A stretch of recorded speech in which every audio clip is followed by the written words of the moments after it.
Du livre au cœur, un balado de l'Association des auteurs et autrices des Laurentides.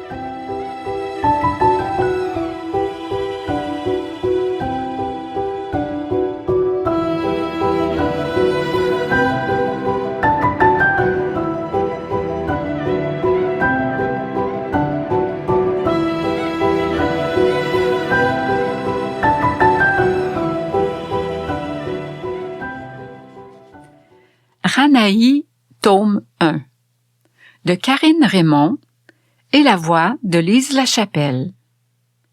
Résumé du livre.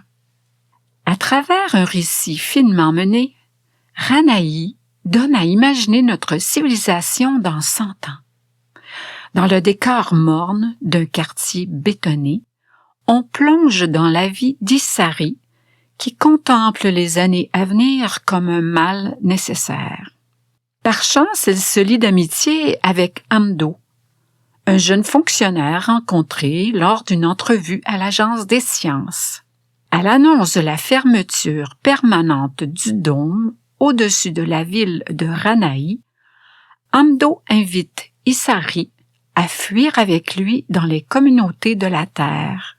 Mais à l'heure du départ, une mystérieuse mendiante vient bouleverser leurs plans tandis que les secrets d'Amdo mettent en péril leur projet.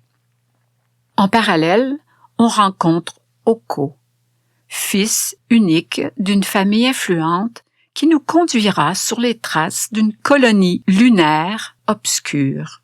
Au bout de l'aventure, les voix combinées d'Issari et Oko arriveront à percer le masque de marbre des figures les plus puissantes du continent. Amdo fut ravi de la prestation de Yorick Gruber. Au-delà du sujet principal de sa conférence, il abordait l'éthique de la vie. Le développement tout en lenteur de la nature permettait des transformations plus adéquates pour des êtres vivants qui se nourrissaient de ces plantes. De nouvelles maladies faisaient leur apparition dans les dômes lunaires depuis 3 ans. Et la nourriture était l'une des principales causes. Amdo ressentait de plus en plus de doutes par rapport à son travail et à l'avenir. Le discours de Yorick Gruber fit écho en lui de façon imprévue. Quand vint l'heure de la pause, Amdo se fraya un chemin vers la table du conférencier et le félicita. C'était un trentenaire robuste de taille moyenne, qui arborait fièrement une barbe mal entretenue. Malgré son apparence ébouriffée, il avait le regard clair et les yeux vifs. Yorick l'invita à s'asseoir et ils se trouvèrent de nombreux points en commun. Ils passèrent ensemble d'une salle de conférence à l'autre et à la fin de la journée, ils se retrouvèrent tous les deux seuls devant une serre délaissée par les travailleurs, le bijou d'Amdo. Yorick leva la tête et dit « Eh bien, voici un beau spécimen de dôme lunaire. » Exact. Cette serre est construite selon les mêmes normes. L'éclairage a été conçu pour simuler les radiations du Soleil qui ne sont pas bloquées par la couche d'ozone sur la Lune. Amdo tapa le code d'accès de la porte d'entrée et posa son pouce sur le carré noir. Ils pénétrèrent dans un vestibule où le gardien de sécurité vérifia leur identité. Ils enfilèrent des uniformes stériles et passèrent ensuite sous la douche désinfectante. Enfin, ils purent déambuler tranquillement dans le petit écosystème, la fierté d'Amdo. Malgré son travail remarquable, une ombre au tableau de sa vie parfaite de fonctionnaire dévorait son enthousiasme. Yorick remarqua l'air songeur de son acolyte et lui demanda si quelque chose ne fonctionnait pas à son goût dans la serre. « Non, la serre va très bien. C'est plutôt mon propre habitat naturel qui est chamboulé ces dernières semaines.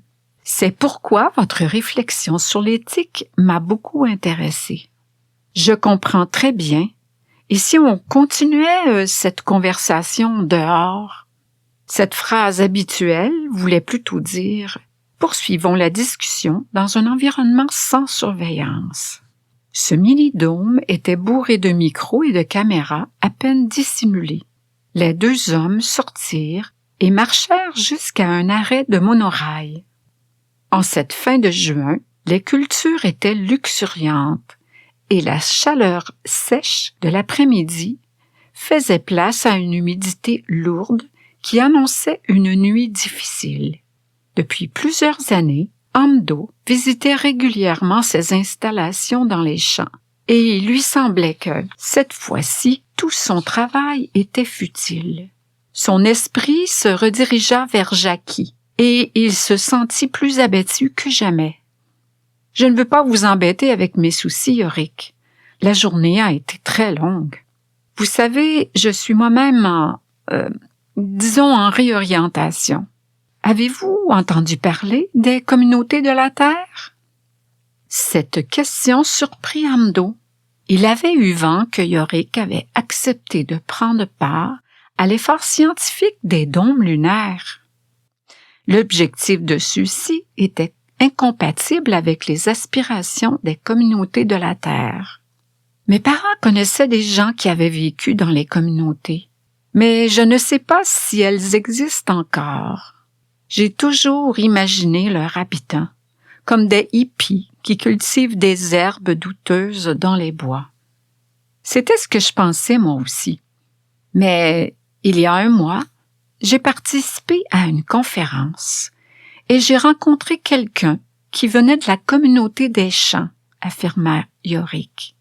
Cette personne l'avait beaucoup impressionné.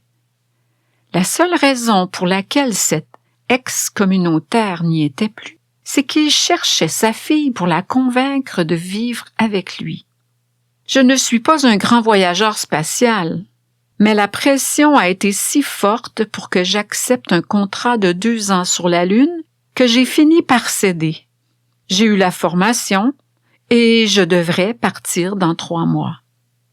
Mais les allers-retours Lune-Terre, toutes les 6 mois, pour conserver mes muscles et mes os en état acceptable, ainsi que pour prévenir les problèmes de santé générés par une si faible apesanteur, me rebutent. Sans compter que j'ai un vertige fou. Juste à penser que je serai dans cet ascenseur me terrifie. Je ne sais pas si je vais y aller. C'est un grand pas pour votre carrière. Un grand pas contre mes valeurs aussi. Toute cette manipulation génétique est en train de faire souffrir quelques centaines, peut-être des milliers de personnes sur la Terre et là-haut. Yorick pointa le ciel alors qu'un monorail passait tout près d'eux. Le visage crispé par l'indécision, il se retourna vers l'ascenseur spatial. « En fait, je sais. Vous irez sur la Lune? » « Non, j'irai dans les communautés. » Amdo resta bouche bée. Les confidences venaient à lui comme de l'eau ces derniers jours. D'abord, Issari, qui l'avait rappelé 3 jours après leur souper, et maintenant Yorick. Amdo lui proposa de marcher jusqu'à Ranaï. Après tout, s'il envisageait d'aller dans les communautés, Yorick était de ces rares personnes qui ne se souciaient guère de la qualité de l'air en dehors des dômes. Comme Amdo l'avait prévu, son nouvel ami acquiesça. « Je vous fais confiance. Gardez cette information pour vous. » C'est certain. Rendu à l'entrée nord de Ranaï, Amdo aperçut l'heure sur le panneau horaire du monorail. Ils avaient marché au moins 2 heures, et cela lui avait paru 30 minutes. Ils se serrèrent chaleureusement la main. Yorick avait un collègue qui l'attendait à l'hôtel, et Amdo était impatient de préparer son plan. Son plan pour aller lui aussi dans les communautés. « Comment puis-je faire pour me mettre en rapport avec les communautés ?» demanda Amdo. « On me dit qu'il y avait des contacts dans les villes environnantes. J'ai déjà le nom de celui qui réside dans ma ville.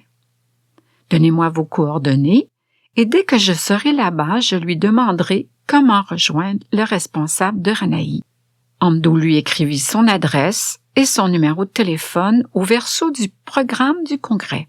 « Je vous donne des nouvelles, promis », lança Yorick en le saluant une dernière fois.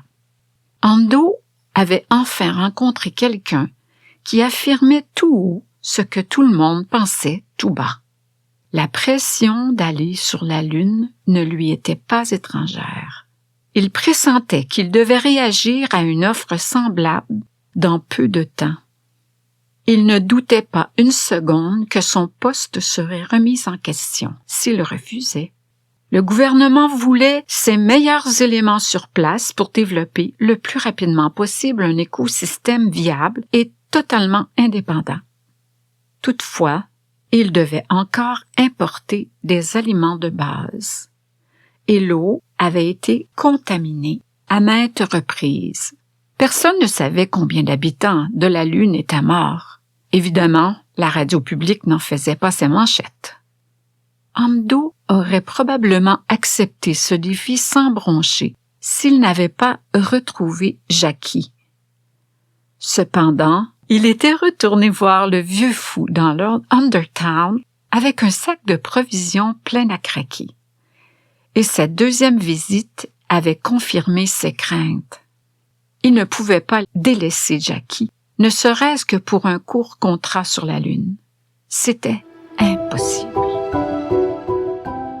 C'était Du livre au cœur, un balado de l'Association des auteurs et autrices des Laurentides.